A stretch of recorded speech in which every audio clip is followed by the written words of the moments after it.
ke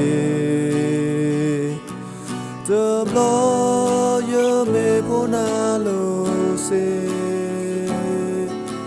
klele yo khuta me te ban ta sa bo ba ke ya the blow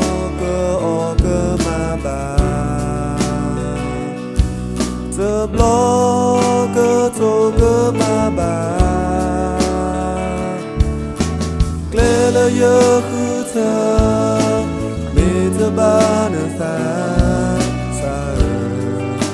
boba kia sa hi ka yesu twe ye ko ta twe di ye ta o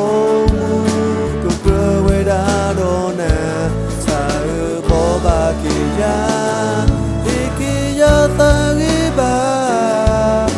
di jaga mekola lagi tali tambah nafas.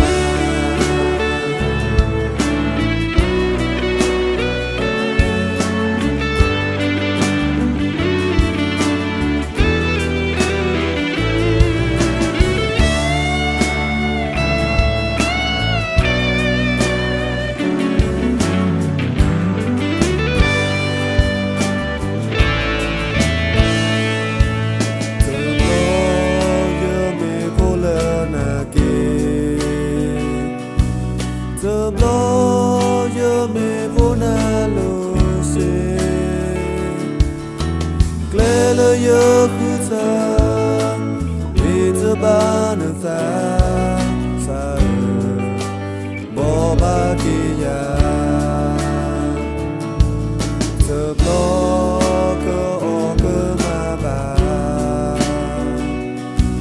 the blow go ma ba your huta